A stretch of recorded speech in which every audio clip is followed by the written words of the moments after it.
साथियों नमस्कार। आज जो पूरे देश के अंदर कोविड की दूसरी लहर काफ़ी कम हो चुकी है, अब पूरे विश्व के अंदर और भारत के अंदर भी जो दौर चल रहा है वो चल रहा है वैक्सीनेशन का। और देश के अंदर आज की तारीख में 3 प्रकार की वैक्सीन अवेलेबल हैं और 21 तारीख से प्रधानमंत्री जी ने जो बताया कि सेंट्रल गवर्नमेंट खरीदेगी वैक्सीन्स को 75% और 25% जो है वो प्राइवेट सेक्टर खरीदेगा।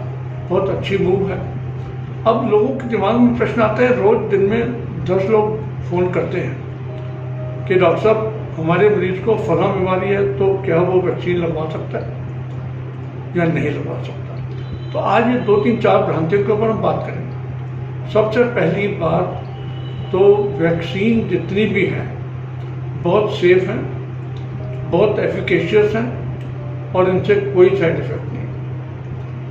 आपको 1-2 दिन हल्का बुखार, शरीर में दर्द या जहाँ इंजेक्शन लगा वहाँ नाली हो सकती है, दैट्स इट, इससे ज़्यादा कुछ नहीं। लेकिन हाँ, जहाँ तक लगवाने की बात है, ये आपकी प्रतिरोध क्षमता बढ़ाती है।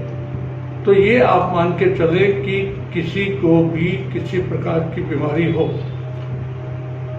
मसलन ब्लड प्रेशर ज़्यादा है, शुगर ज़्यादा है, कैंसर का मरीज है या कैंसर से रिकवर्ड है, किडनी की बीमारी है, हार्ट की बीमारी है, हार्ट अटैक हो चुका है, नसों की बीमारी है, इन सब लोगों को इंजेक्शन बहुत आवश्यक है क्योंकि इन लोगों की अपनी इम्यूनिटी कम हो चुकी है। तो जब ये वैक्सीन लेंगे तो इनके अंदर बीमारी के पनपने की क्षमता कम हो जाती है। तो इनको तो सबको वैक्सीन लगवाना है। कुछ कंडीशंस में लोग जो और आगे पूछते हैं कि भाई फलां चीज़ की दवाई खा रहे हैं, मान लो दिमाग की दवाई खा रहे हैं, साइकेट्रिस्ट को दिखा रहे हैं, या आपके पेट की बीमारियाँ चलती हैं, या गुर्दों के साथ साथ आपकी यूरिनरी ट्रैक्ट के इन्फेक्शंस चलते हैं, उन सबको भी वैक्सीन बहुत ही अच्छी काम करेगी और बहुत ज़रूरी है। अब हम आ जाते हैं कुछ कंडीशंस के ऊपर। जैसे कि कोई एक आदमी ने पूछा कि उनका खून ठीक है, उसको जिसका हीमोग्लोबिन ज़्यादा होता है, उसको पॉलीसाइथेमिया वीरा बोलते हैं, उसको लेना कि नहीं लेना। यहाँ ये बता दूँ कि जिसका ब्लड ज़्यादा थिक होता है उसकी क्लॉटिंग की चांसेस भी ज़्यादा होते हैं। तो जब क्लॉटिंग के चांस ज़्यादा हैं तो इसका मतलब अगर उनको कोविड हो गया तो उनके अंदर तो बहुत ज़्यादा कॉम्प्लिकेशंस होंगी।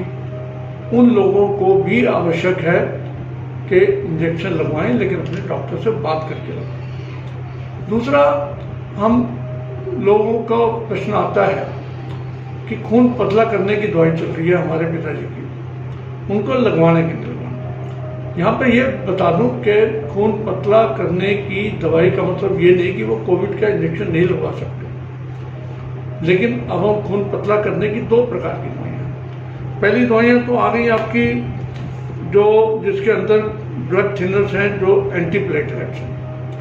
एंटीप्लेटलेट्स के अंदर आपको विभिन्न प्रकार की दवाइयाँ दी जाती हैं, जिसके अंदर मेन है एस्पिरिन या क्लोप्टोग्रिन।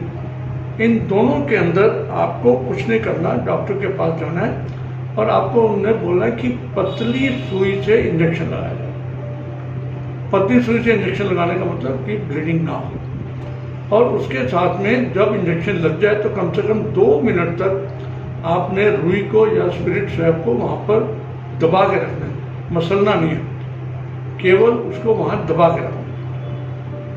कुछ लोग ऐसे हैं जिनको दूसरे प्रकार की जैसे दवाइयाँ जाती हैं जिनको एंटीकोगुलेंट बोलते हैं, ओरल एंटीकोगुलेंट, जिसमें वारफेरिन या एसिट्रोम टाइप दवाइयाँ आती हैं। अगर वो भी दवाइयाँ आ रही हैं तो उसके अंदर ये कोई कंट्राइंडिकेशन नहीं है कि आपको वैक्सीन नहीं लगवानी। लेकिन हाँ, डेफिनेटली अगर हो सके डॉक्टर से बात करके तो 1 आध दिन के लिए दवाई रोक सकते हैं। या एक टेस्ट होता है INR टेस्ट कराएं। अगर वो नॉर्मल है तो उसके अंदर कोई दिक्कत नहीं है।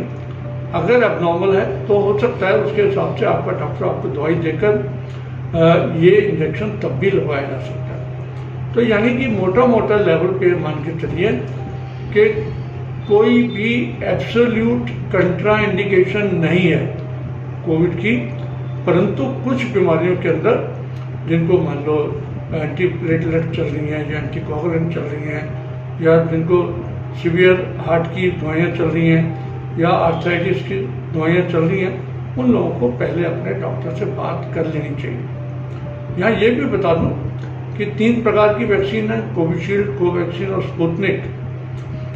अब भी रिसर्च चल रही है कि इनको मिक्स किया जा सकता है कि नहीं किया जा सकता, लेकिन आज की तारीख में भारत सरकार की गाइडलाइन यही है कि उनको हम मिक्स नहीं करेंगे।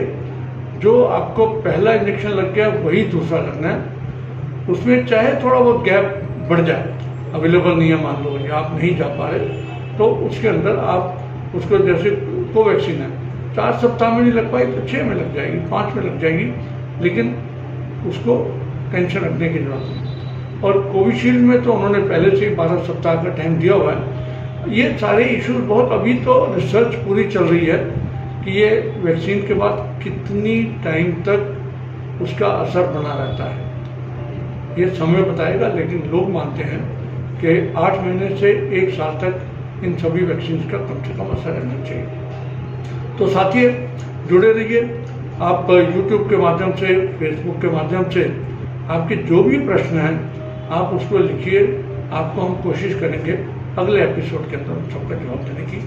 बहुत बहुत धन्यवाद। नमस्कार।